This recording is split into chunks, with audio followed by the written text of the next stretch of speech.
Let's cut back to the studio really quick. This is Air Viper After Dark. Chris Warden and Shelby Farrell here in the studio, taking you up until AJW is away from his nap, because that's what old people do. And once he gets in here, we'll also continue to have fun, at least try. But we're here with two finishers of this year's race, both of you having outstanding days here. Finn Melanson and Kevin Goldberg. Welcome. Thanks for having us. It's great to be here. Of course, Finn, I look back to a year ago, and it was an entirely different situation in Finn's case, and for Kevin, it's becoming business as usual. First, let's start with Finn. This is your first time running the Cocodona 250. I want to know, was this the long game from when you came down here to be a part of the broadcast, or is this something that was born of the broadcast? I think it was totally born of the broadcast. I was indoctrinated in 2023, got to hang out with people like you, people like Matt Feldick here, got to see people like Kevin last year put on a show. And yeah, I was talking with AJW offline before hopping on the broadcast here, and there's just so much beautiful momentum around the race. And when you see that happening, the natural next step is just to be in it. So it happened quicker than I thought. I don't necessarily do a race because it's a certain distance. I've always said that Cocodona is Jamil's Sistine Chapel of races, and I just want to be a part of it. So, yeah. Well, congratulations on this effort.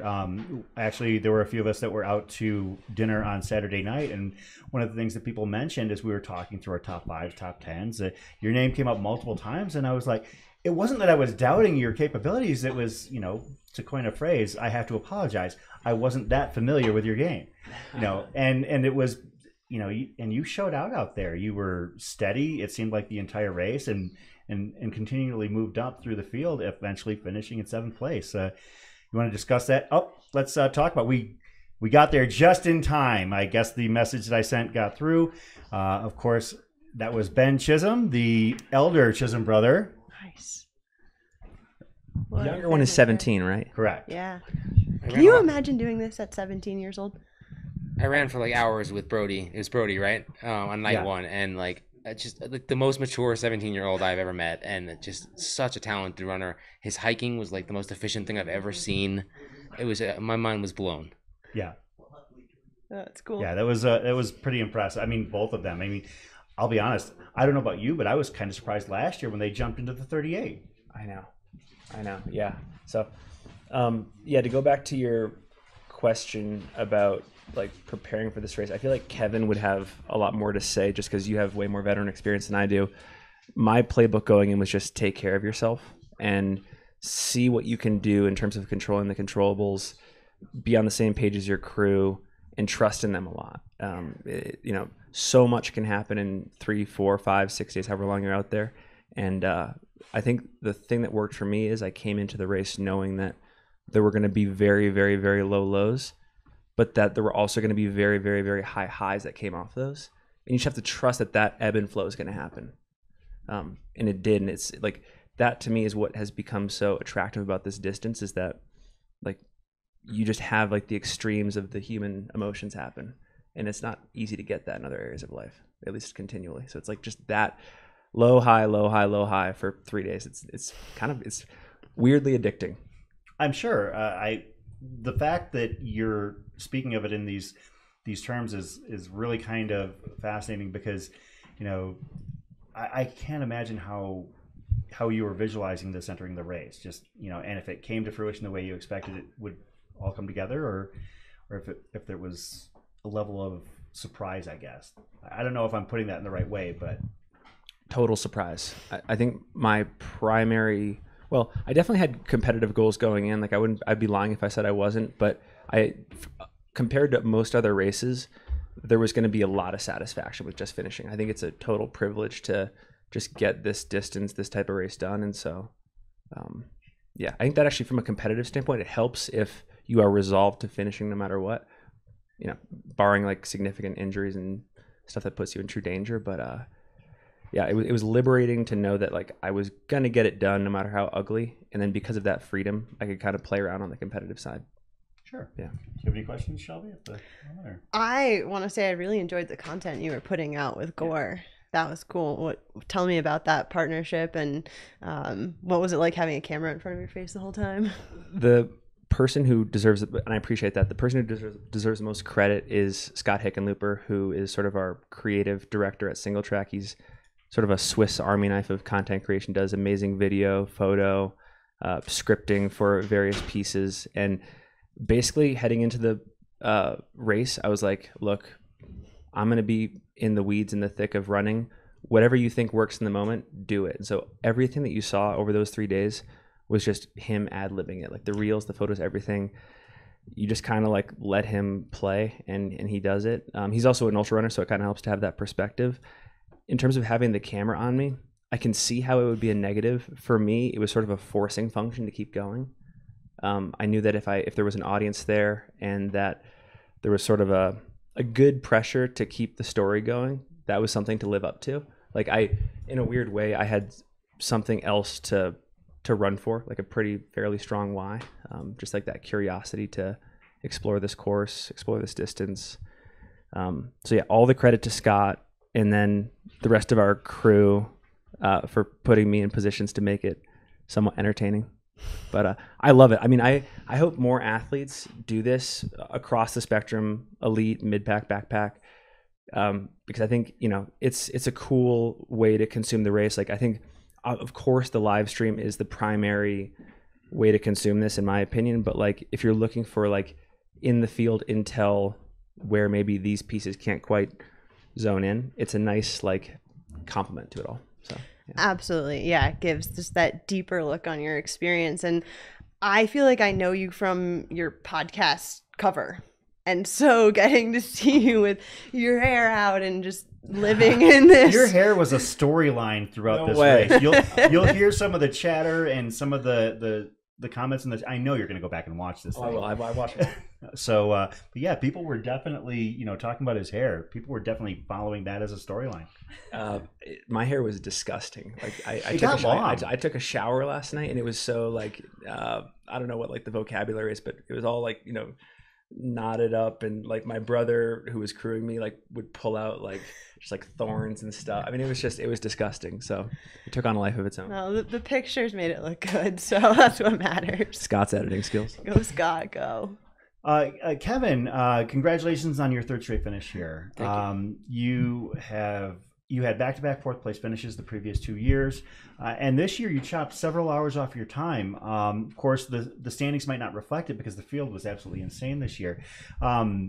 Describe what your thoughts are about your race, and if you're pleased with it, regardless where the placement and everything kind of shook out. Yeah, for sure. I'm super pleased with it. My goal was this year to take more risks and try some new things. I feel like historically I've raced these things really conservatively and kind of relied on being able to push late, which has worked really well for me. It's a strength I have. But kind of to Finn's point, like, you have to be resolved to finish these things, and then you may find that you have a little more play in them to live a little more competitively out there. So not everything went to plan. There were some hiccups out there this time, but the end result was 3-4 hours faster. So even though dropped in the standings a little bit, I was still stoked to kind of hang on to top 10 in probably the most competitive 200 we've seen in this country. But yeah, it was fun to push the barrier a little bit more and sleep a little bit less and take some risks. Where did that push come out? Well, 20 minutes of sleep wasn't enough to get me through to Walnut Canyon, and things got. I went to some places I have never been, and it was weird. I've never been as low as I had in this race, which is fun. It was fun to explore that. Well, you seem to still come out of it for the better. I mean, your race was very strong. Actually, both of you kind of had the same storyline going for a lot of it, where you played it fairly cool on the early going, and as the days progressed, you just steadily moved up the leaderboards. Finn, I remember, I'll be honest, I thought you looked like crap at Crown King. I didn't think you were feeling very well at all. That would be an understatement. We were concerned. We were genuinely concerned. It seemed like the conditions had kind of gotten you a little bit, and we were obviously cheering for you quite strongly in our hearts, but there was this feeling that we were hopefully wrong about how you were feeling. Describe where you were at that point. Yeah, I knew that first 37 miles was going to be as intimidating and challenging as it was billed in all the preview episodes.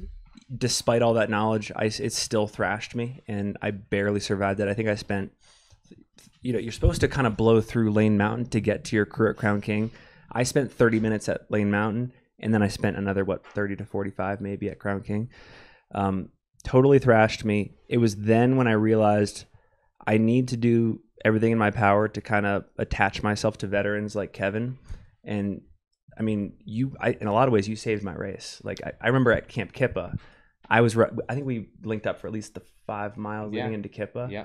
And I was like, this was like 16 hours into the race. I was already hallucinating and just on another level of consciousness, not a better one, just a different level. And that aid station is not well marked, I would say. It's easy to blow past it. Yeah, I did. And I blew past it. I was like, where is this thing? Like, I need this aid station so bad. And I hear this like shout in the distance. And I don't know how you saw me because I was probably like a half mile up the trail. But you're like, is that Finn? And I was like, yeah. He's like, I think you blew past the aid. So he really saved my race because if he hadn't caught me there, I sprinted. He sprinted to catch me. I was like, I have to go get him. Yeah, if you hadn't caught me there, I would have kept trucking and hit the next one, which was like 7 miles away, been even further depleted. And I don't know if I'm sitting here talking about a finish. I mean, it was that dire. So the first day was rough for me, and I think again, trying to attach myself to veterans like Kevin was very pivotal.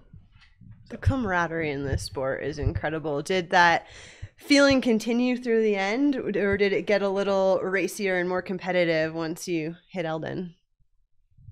I was besides leapfrogging with Kevin a fair bit in those middle 100 miles, I don't know. I was on, and I don't know what it was like for you. I was kind of on my own island for large portions. Like I wouldn't see people for various stretches. It was cool to, once Pacers came into the picture, it was cool for them to read off like the current leaderboard and to know, okay, how many miles back is this person? How many miles ahead is this person? And to maybe choose strategies based on that.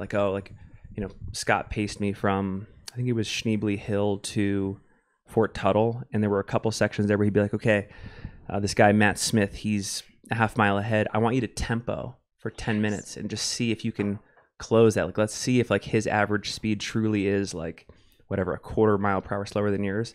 Let's see if we can close that. So that kind of stuff was cool. But these things, I didn't trust that racing could come into the picture really ever because I was so nervous just to take care of myself. I was I think in future 200s, because I will do more, I'll be more confident to adopt a race mindset earlier. But I was so terrified that even at mile 215, things could totally fall apart, and I'm out of the picture. Yeah, I mean, you're not wrong. They could. I pretty vividly remember you telling me that you were one and done for 200s earlier in the race. So we just heard that he just definitely said he's going to do more. It's that classic post 24 hours ultra Sign him up. Kevin, from what you saw from Finn's race, obviously you weren't there with him the entire time, but it sounds like you're pretty well versed on how his week went. Compare and contrast that with your first Cocodona in 2022. Was there anything that you saw that was similar, or was there something that he did that was strikingly different? Obviously, you both had success as your inaugural events here in the Cocodona. What did you see out there with what you did versus what you saw from Finn? Yeah, I was really impressed by your race. There was kind of a quiet confidence that I don't think I had in my first Cocodona experience. Kind of like what you were saying with, you knew things were going to go off the rails, potentially many times, and it was more of a how are you going to react to those situations versus try to avoid them or try to minimize them. How are you going to move through them? So I saw that happening from when we linked up on day one all the way through to when you passed me somewhere around Kelly Canyon. Yeah. Seeing you coming out of Fort Tuttle. Myself personally, I felt like I was rapidly running out of levers to pull the whole race, trying to hang on to that top 10 pack. And from my perspective, Finn just looked really strong and he was managing his effort and his execution really, really well for someone who has no experience doing so. As I've done 10 of these things and, think myself pretty well versed in how to execute them. And I just thought I was kind of blown away, very impressed. Well, the cool thing is, I get to lean on 10 races of your experience, right? Like I was joking with my wife on the way down to this race. We listened to your Distance to Empty preview episode, and I was like writing literally like 24 hours before the race. I was writing in Kevin's notes to my pacer plan and how I was going to execute those sections. And so I think it's, at least from my perspective, it's largely a function of studying like what Jason Koop has done here, what you've done here, what Sensiman's done here, Eliza LaPierre, Sally. Like I just have the benefit of all that information being public now, and you guys kind of tried and tested it. And I mean, next year, right, there's probably going to be a bunch of people that are like, my success is based off of what I saw go down in 23. So I think it's just going to get more, there's going to be more knowledge pumped in year over year. It's going to be great. Yeah, I think we'll probably see the course record continue to come Totally. down the more athletes share their experiences. I loved what you both touched on about trusting your process. And Kevin, you mentioned finding that confidence that you do need to believe in, like that your pace is going to either catch the guy in front of you. Or tell me more about how you found that confidence while you're out there. I think it's so easy, and I know I personally do this all the time. Like you can get really miserable out there. Things can feel really bad, and it's hard to remember that everyone else is feeling similar ways. Like everyone has their thing or multiple things, so you have to like work through it just like they're doing. Like you're not the only one that's feeling that way. But if you can't remember that and can't accept that, then it's gonna you're gonna start falling back, and like that's where confidence comes in, where it's like you have to be confident that yes, these things suck, yes, this is how the reality of it, but you're going to move through it anyway, and trust that you're moving through it as good or better than the person in front of you. And 9 times out of 10, I feel like if I can hold on to that, I end up catching those people, or the people behind me don't catch me. Yeah, absolutely. I think I ran Cocodona in 2021, and my big mistake on day one was getting way too into the leaderboard. And I think that was a great takeaway, though, that I needed to run my race, not the people around me's race. So were you looking at the leaderboard while you were out there? For the first time ever in this race, I did not look at the leaderboard a single time. Wow. I spent a lot of time in the live chat as people know. And it's so impressive, by the way. Dude, I don't know how I have broken a wrist and a pinky doing this at other races, but I've never fallen at Cocodona. I'll knock on wood for you. But it's this illusion. Everyone thinks I'm bringing all this energy, but I'm taking the energy. Like you guys are giving me the energy.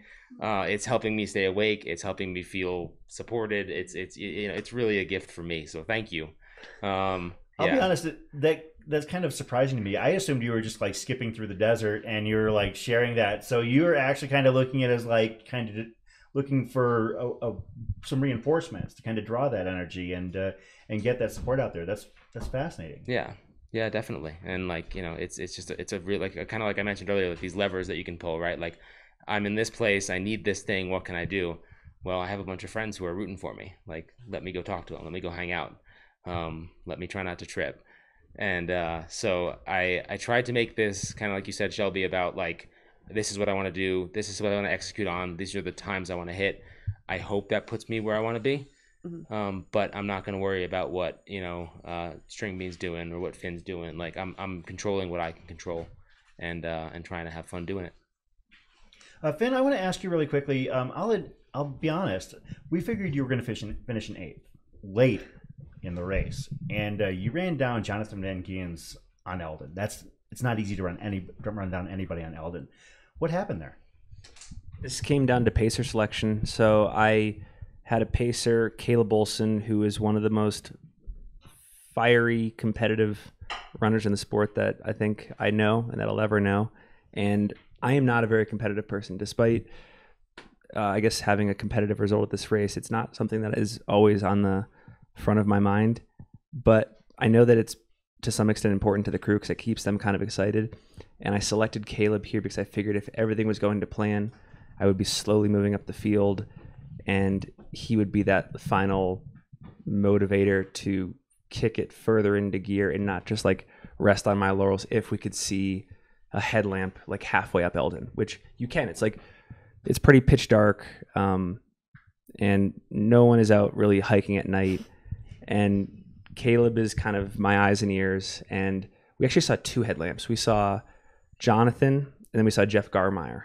And was Jeff having Achilles issues for a lot of the race? Yeah. So the cool thing on the tracker is that you can see like average speed and stuff like that. That to me is very useful. If you want to assess like, okay, do I actually have a chance of tracking this person down?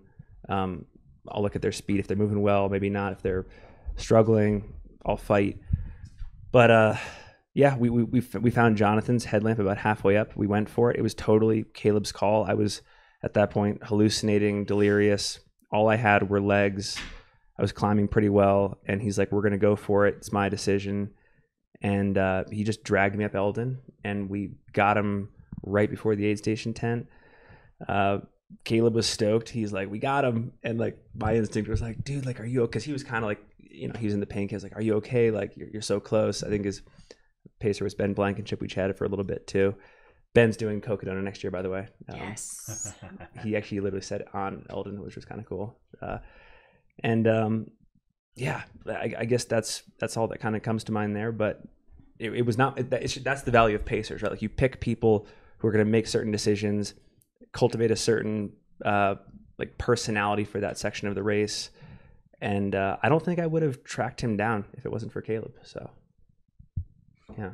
You have anything else you wanted to ask? I know that Finn's kind of limited on time, so we'll just let you bounce here. I can do 10 more minutes. Oh, perfect. Cool. Perfect. Cool. Even better. I'd love to hear more about your pacers. I think that it is such an interesting dynamic in finding the right people and the right crew to stay organized and read your mind when you come into aid stations.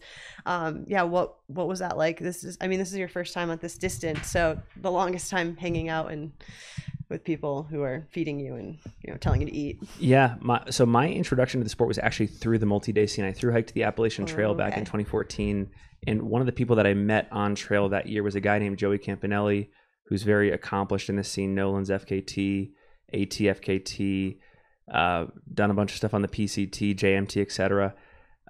We've had a good relationship the past decade. I convinced him last minute to join me. He's such a workhorse.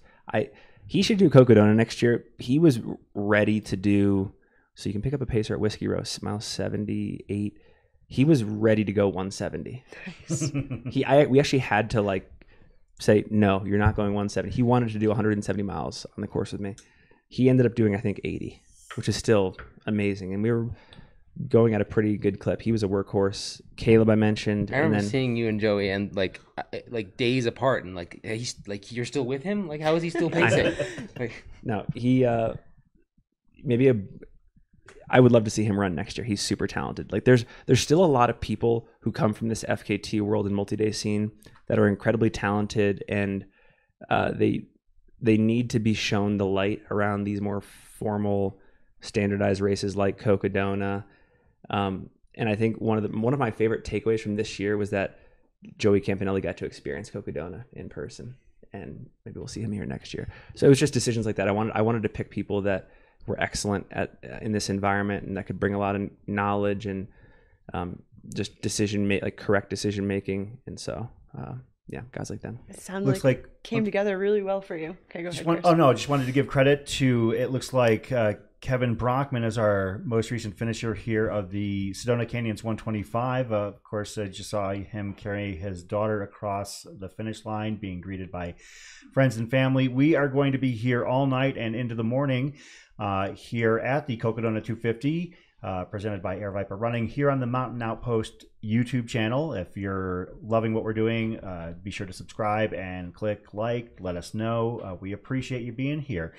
We are here in the studio, Shelby Farrell and I, along with Finn Melanson and Kevin Goldberg. Of course, both of them had stunning days here, stunning weeks. I always forget that this is far more than a simple day. We had some great days. Yeah, you guys were shorter than a week, more than a day. Yeah. Finn, I'm getting some questions that I'm not familiar with the source material here. Sure. I guess I'm supposed to ask about a panda. Yeah. So Pete Mortimer, who I believe helps run that Eldon aid station, I encountered him, in right before those final 8 miles running back into Flag, and Pete is awesome. Iron Chef, as I was saying offline, makes some really great, tasty food that is going to get you through that final, whatever, hour, 2-3 hours left in your race. Anyways, he's wearing this pretty elaborate panda suit. And I think I told you earlier, Caleb got me up Eldon, and he was just getting my person up the mountain. There was nothing going on up here. Like, I was hallucinating. I was in another orbit. I was just not there. And so I walk into the aid station, and Pete's there in this costume. And I think there's a photo on the Run Single Track Instagram page where you see Peter kind of shaking my hand and asking me what I need. And I can't even go through those formal conventions. I'm just looking at him trying to decide whether he is actually a panda or if it's just Peter in costume. And like, I think I'm shaking his hand in the photo, and I'm super suspicious. And like, I'm like looking over to Caleb, my pacer, for confirmation that like this is a safe thing to do, that I'm not going to get attacked. So that's the panda contact. Kevin, have you ever had those kind of experiences in your 200s? Did any of them happen here this week? I've never had like a full blown hallucination, and no panda encounters yet. But I had some weird stuff happen through Walnut Canyon this year, where I don't even know how to describe this. There might be a video of it somewhere, but basically I started talking to myself to like keep myself focused on what I was doing, but it was a constant stream of words. Like, I was just speaking for 30-40 minutes straight, and it was just words like focus, you're on the trail, you're okay, you're awake, you're safe, like keep running, keep hiking, keep watching this pace. And it was just a constant stream of words, and I was totally out of my mind. I can't only imagine what my pacer was thinking. But it kept me going. I mean, I think I did like 13 something minute miles, which was down from, like 27 minute miles, struggling before that. So, found a way to kind of harness my delusion.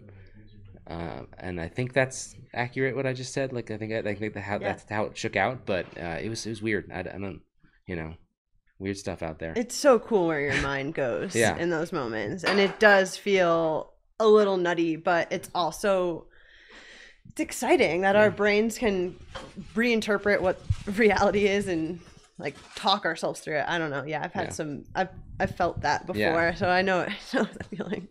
It makes me wonder how a race like Cocodona would shake out if there was a no pacer rule. Like, would you see the exact same leaderboard? Did certain people like myself benefit from having pacers around them, motivating them in certain ways? That's a very interesting kind of what if to me. I guess one last question before I know you've got to bounce here, Finn. A couple of people have been asking about what your sleep strategy was, and following that up, I'd like to know yours, Kevin, as well. And has yours changed over the years? So if we could start with Finn.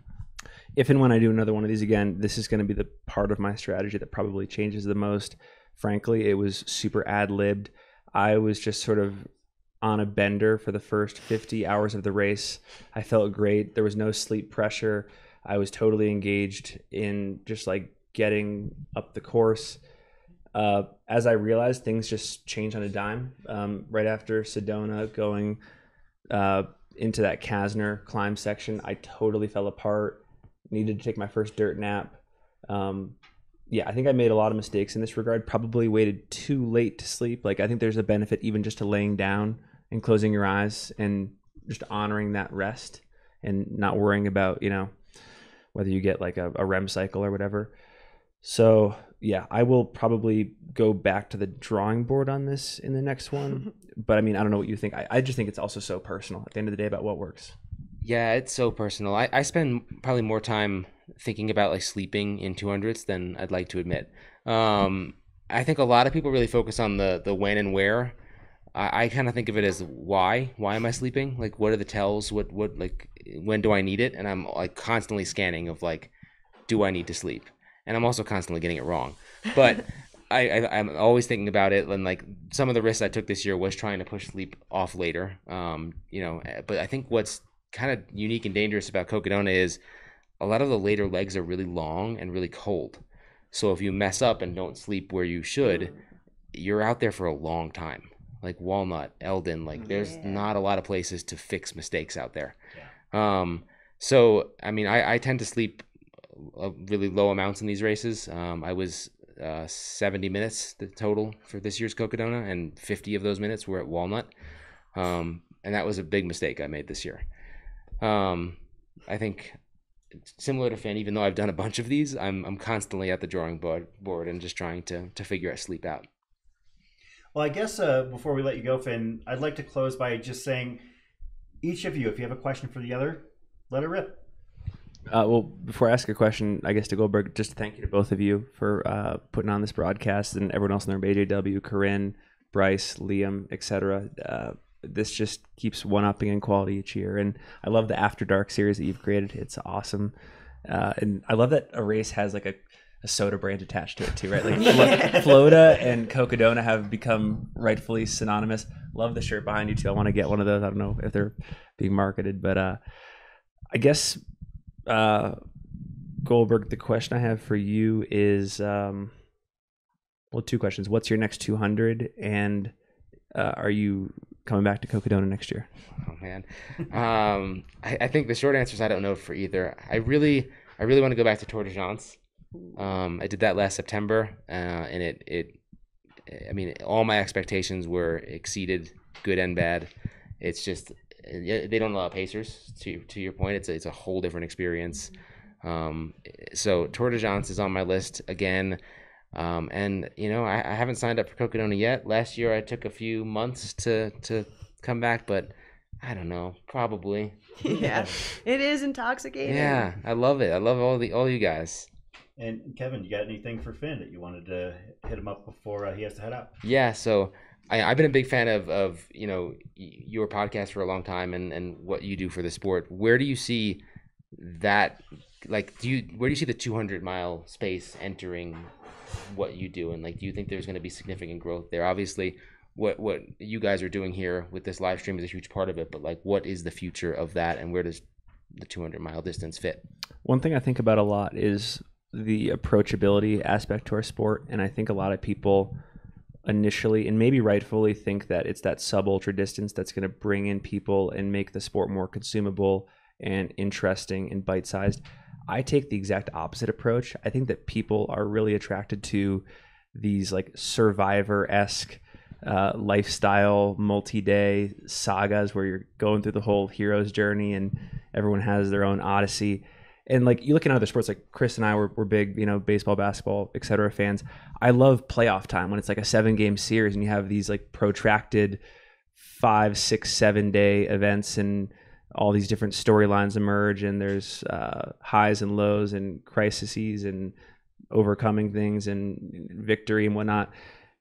That's what Cocodona does, right? Like these multi-day races are the closest thing that we're going to have to people getting to like be at the edge of their seats, seeing so many fascinating changes happen that you don't get necessarily in hundreds or sub ultra. So I think that the races like Cocodona could be an awesome entry point for general sports fans who don't necessarily want to participate, but like, this is how they want to consume ultra running. So that's my current thought. Well, thanks you very much. I just want to give a quick shout out to Deb Hunsinger, our most recent finisher here in the Sedona Canyons 125. They are taking the photos with the pacer. Congratulations to Deb. I guess Finn will let you get on with your rest and recovery here. Congratulations again on a great week, and we can't wait to see you again soon. Thanks. Can't wait for the episode to drop. When do you think the Cocodona episode will hit on single track? I'm going to record with Brett Sunday, so All right. maybe Monday. 200s are tough, by the way. People say that the recovery is easier. I am shattered right now. Pretty foggy, right? You'll feel that for a bit. All right, folks, that was Finn Melanson. Thanks for joining us. Of course, we're still here with Kevin Goldberg, and we're going to hang out with him and Shelby Farrell for a little while I'm longer. actually going to sneak out. My Sedona Canyons 125 runner is 2 miles from the finish, so I gotta go catch her finish. Get down there and wave to us Yeah, on the camera, I and will. make I sure that will. we can see you out there. So I guess in the short term, I know we got to go and wake up the old guy on the couch and get him all situated, maybe get him some oatmeal and make I don't know. him Who's got a belly full of pizza turn meats off right now? Matlock or whatever is going on over there. But Kevin, I'm so excited to have you here. You've become, I think it's fair to say, a maestro of the 200-plus mile distance. And to that end, you have decided to share and impart your knowledge and wisdom and experience from these 200 milers. Talk about what your new project is. Yeah, so my buddy Peter Noyes and I created a podcast in December. It's called Distance to Empty, and it's pretty much just about finding our distance to empty through these 200-mile, multi-day races.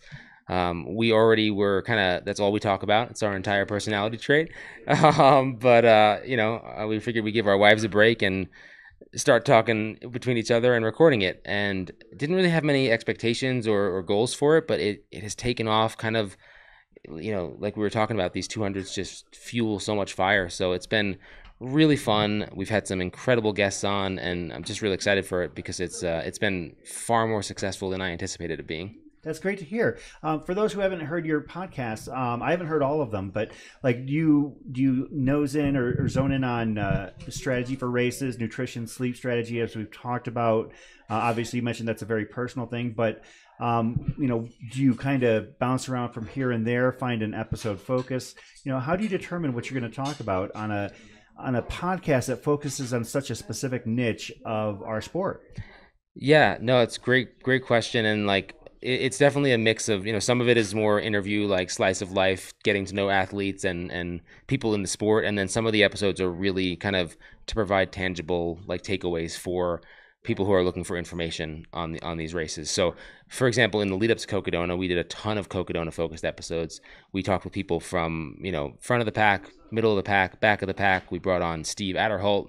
We talked about the kind of the conception of the race. We did a course breakdown where we went through each individual section and detailed what to expect from each section. So really just kind of, basically obsessing over these races, because when you sign up for one of these, that's what you do. You obsess over it. So we're creating a source of that for people.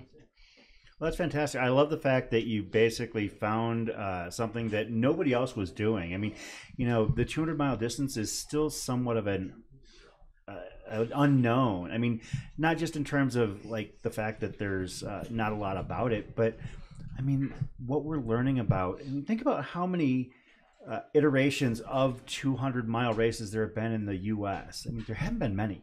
I mean, you think about, 4 Cocodonas, a few Tahoe 200s, a few Moabs, a few Bigfoots. You're still talking just a few dozen races from which to have a sample size when you're trying to analyze how to approach and improve, how you handle your races. What's your thought on that? I mean, to know that you are basically part of the front crest of the wave that is, covering a sport that we're barely scratching the surface in. Yeah, I think I just find it so cool. Like every time I do one of these, I go in thinking I really know what I'm doing, and I finish thinking like, wow, I learned so much that race. So you go through the whole process of like thinking you're an expert and finishing thinking you're a rookie.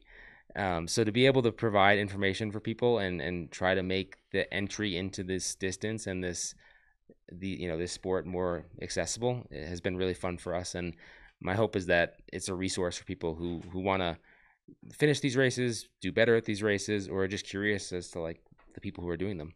Folks, we're hanging out here with Kevin Goldberg, the People's Champ, hashtag BGE. For those who have been tuning in with us year over year at the Cocodona 250, if you've got a question for Kevin, we've got him for just a little while longer, and we're going to let him get some well-deserved rest. But we're going to have you back tomorrow night, not necessarily on that chair, but in one of these chairs, and you're going to help us call in some of our finishers as we get into the wee hours. Yeah, I'm so stoked for that. I have a lot of friends out there running still. Hopefully I'll be a little less foggy, a little more clear tomorrow night. I think you're doing great. Do you? I'm working really hard. But it's like I'm using 150% of my focus here. I feel like I just finished running this race, but maybe I did. No, you definitely did, and you did it well. And to do as well as you did, in a field this stacked, I thought, speaks very well to your consistency. I mean, you've gotten better year over year, no matter what the number specifically said in terms of placement. I mean, you can't control the external factors in that regard. How often does that come into play? I mean, I know you want to have your best race, but do you ever find yourself worrying about where everybody else is and possibly having that affect your strategy in a race like this? Well, first of all, I wanted to say thank you and also apologize for letting you down on your picks. I know. You know, I've been top 5 2 years in a row. You gave me the choice, that the pick this year for top 5. And to be fair, I did everything you said I would. I was consistent. I got better. I PR'd, but there were just so many really talented runners out there this year.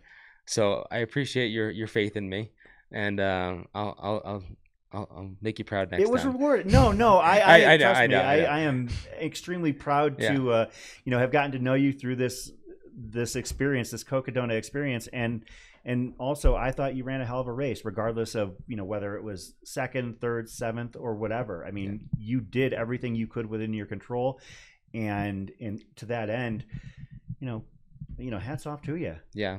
And I think that's like to your original question, like how often am I thinking about the competition, or like, I'd be lying if I didn't say it doesn't sometimes get to me. Like, I get anxious if I see people who look strong, or I know someone's catching up to me. But one thing that I always learn or relearn out there is, if someone catches me, or if I catch someone, like I like all these people, like, like they're friends, they're good people. So like, when push comes to shove, I'm happy for them, and I'm happy to see them out there. Yes, I want to beat them, but like, I'm, at the end of the day, I'm like, look at how cool is this? Like, we're doing this.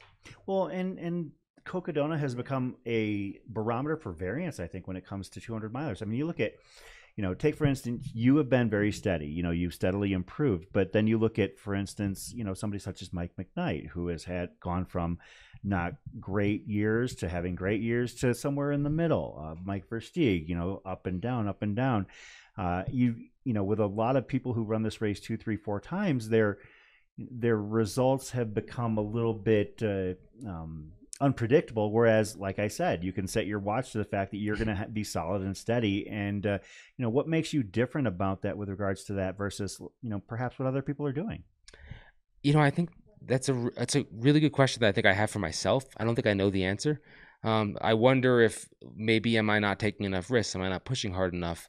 Or am I really efficient and consistent and smart? And I go back and forth. I'm not sure. Sometimes I think maybe I need to roll the dice a little more and fly a little closer to the sun. Other times I'm like, hey, you're good at this. You're consistent. You're smart. You're doing the right thing. So, someone tell me the answer if they know. All right. And we also have been joined in the booth by my co-host here on Aerovipe After Dark. Hey, Chris, how you doing? AJW here.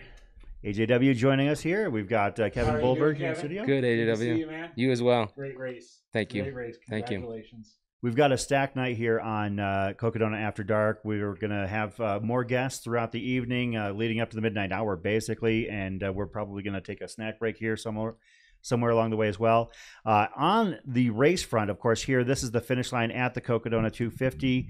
It looks like we are going to be having our next potential Cocodona 250 finisher, George Cyrus, potentially hitting the streets of Flagstaff sometime soon. Our next finisher we expect to cross the finish line in any regard would be in Sedona Canyon's 125, and that would be Laura Null. That's who we're expecting to see next. But as we've seen here at the Cocodona 250, anything can happen.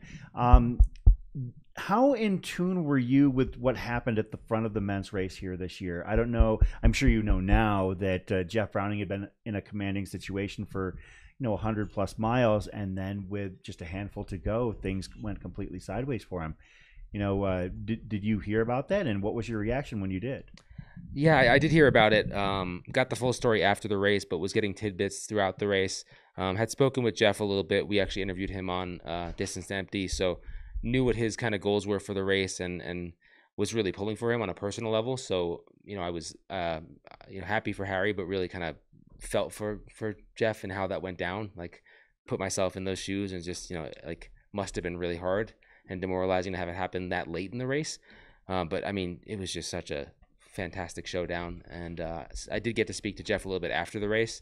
And, obviously some feelings there, but it seems like he was really happy with what he did out there. And it's, I know he wanted to show up and throw down, and that's exactly what he did.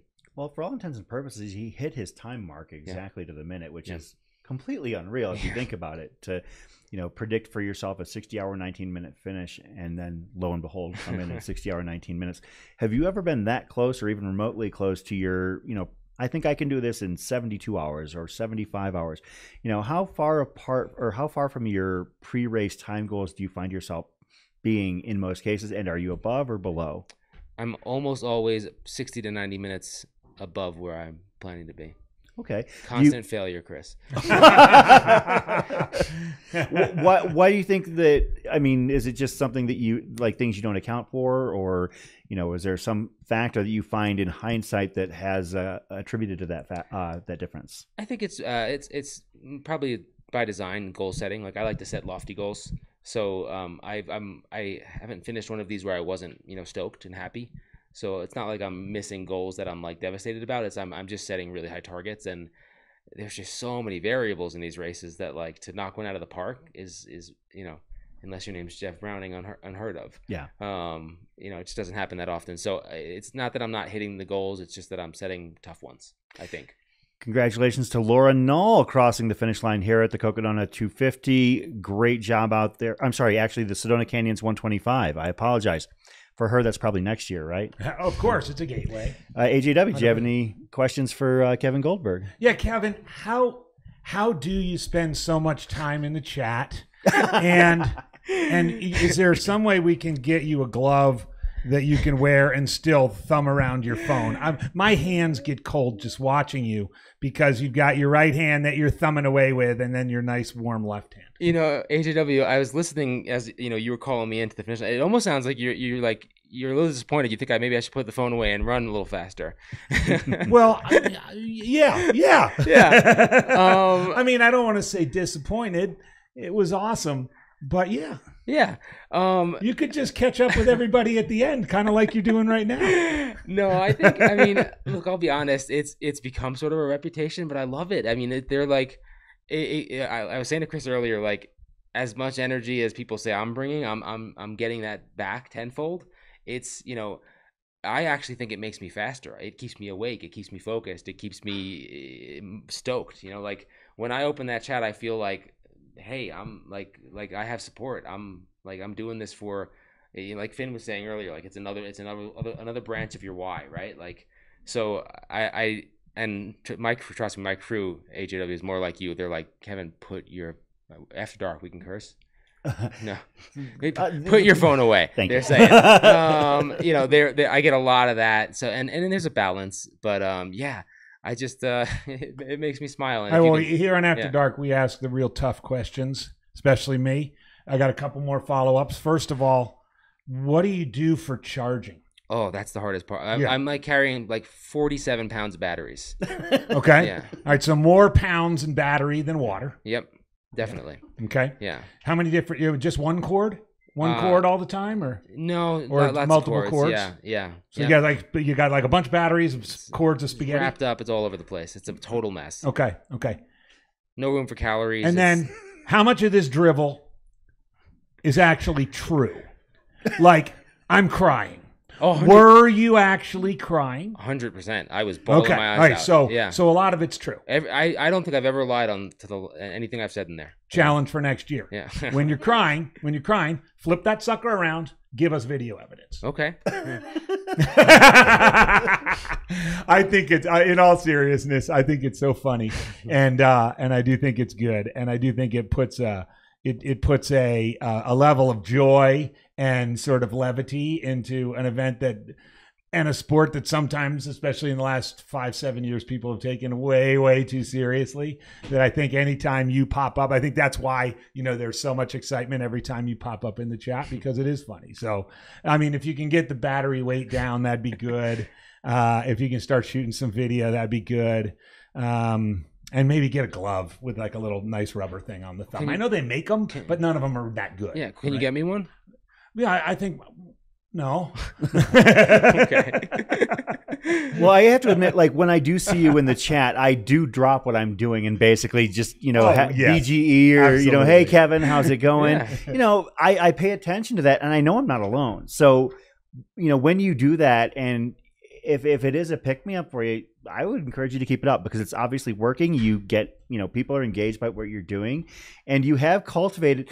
I remember the first year that you ran this race in 2022. I'm like, who the hell is this Kevin Goldberg? Because his fans are hot right now. Like they're like, blowing up our chat feed. And at first I was just like, man, I didn't know much about you at that time, but I've gotten to know you over the years, following you and eventually, connecting with you on a personal level. It's like, oh my goodness, like this guy is just fantastic for the sport. I mean, this ambassador for the crazy distances. And, you've definitely, got a rhythm, and you've kind of, woven your rhythm into what we do here at Mountain Outpost. So, whenever you're in the, in the dark depths of a race, don't hesitate to shout out to us. And if you need some energy, we'll do our best, and the audience will do their best to help pick you up. Well, I appreciate that. Thank you very much. One more. Do you do it this big and out of the park in all your races, or is Cocodona a little extra special one for the being in the chat and being on that? Yeah, Cocodona is my home court. It's where I'm at. I'm actually much more muted on that space in other races and other facets of life. Yeah. Mike Stone in the chat hey, Mike. has a confession. That first year we did spam a lot.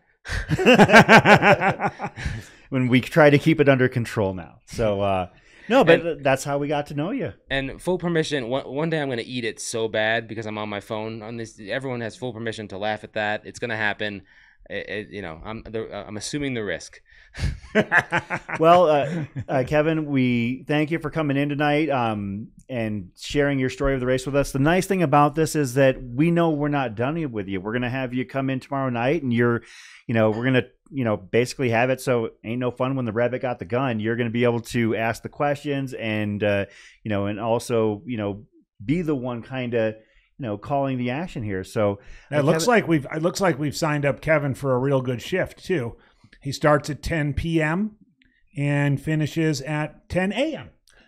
Oh, nice. I get to sleep in. I mean, that's like barely one leg of a 200. It's fine. Exactly. It's no problem. Yeah. It's like that's Kelly between Canyon. aid stations, Yeah, literally. Before Tom. Yeah, that's like 6 batteries. Folks, Kevin Goldberg. Kevin, thanks for joining us tonight. We'll hang out with you tomorrow night. And can we take a quick break? And we'll bring in our next guest here. This is Chris Warden, Andy Jones-Wilkins here on the Cocodona 250, presented by AeroViper Running, being broadcast live on the Mountain Outpost YouTube channel.